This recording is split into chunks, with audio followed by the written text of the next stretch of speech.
Hey, welcome to another episode of 10 with Tom. My name is Tom, and this is where we get to explore faith 10 minutes at a time. Today, I want to talk about Dear God.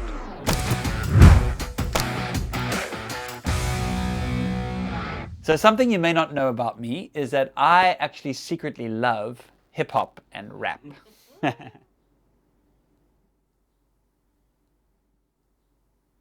One of my favorite artists is actually a Christian rapper by the name of NF, and he's great. His lyrics are amazing, but partly because I can actually listen to it in the car with my kids because there's no swearing, because most of the other stuff's got lots of swearing.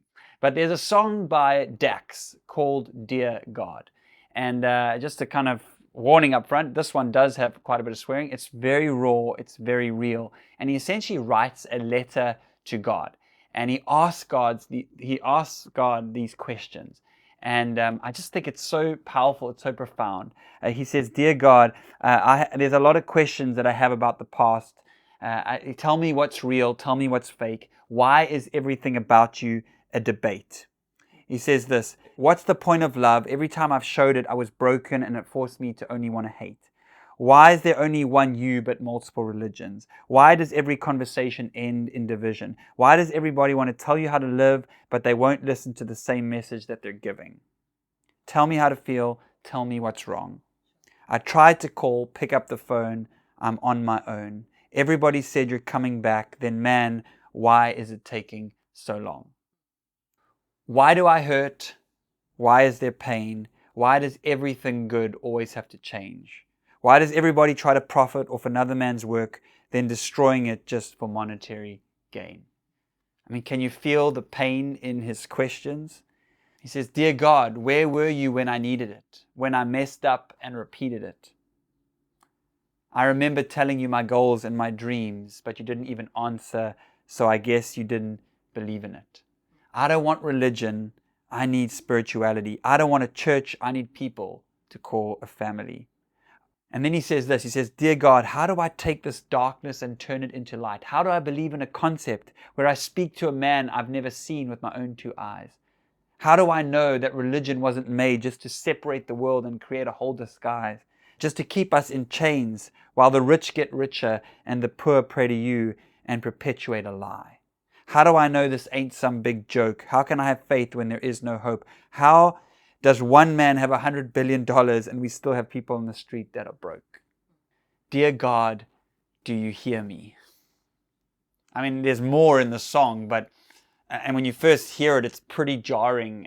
It's kind of like, on the nose, it's in your face. But in some ways, it's why I love the song, because it's just so honest.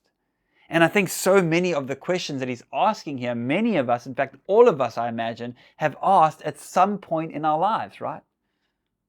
As a pastor, I get asked this question a lot. How does a good God allow suffering? And while I think there are no easy answers to this question, I think it's safe to say that much of the suffering in our world is directly or indirectly the result of human choice. I mean, choice that often goes against God's plan and desire for our lives. If a person is victimized by crime or war, when someone is abused physically or emotionally or spiritually, when a child is abandoned, somewhere along the line, someone is making a choice that you could say is anti-God. And then, of course, there are things that just happen, and there seems to be no cause or effect, just the result of a fallen, broken world. I think it's why Jesus taught us to pray, your kingdom come, your will be done, because heaven knows we need more of God's kingdom at work here on earth as it is in heaven. And I realize none of this adequately answers the question, how does a good God allow suffering? But when I look at the life of Jesus, what he came to do, how he lived, what he showed us about what God is like, what he is like, how he ultimately suffered for our sake, what it does tell us is what the answer isn't. It can't be that he doesn't love us. It can't be that he doesn't care, that he isn't involved. As Tim Keller writes, he says, it can't be that God is indifferent or detached from our condition. God takes our misery and suffering so seriously that he was willing to take it on himself. Again, while this doesn't fully answer the question of pain, I think it creates a sense of solidarity in suffering, and it produces compassion in us like only pain can.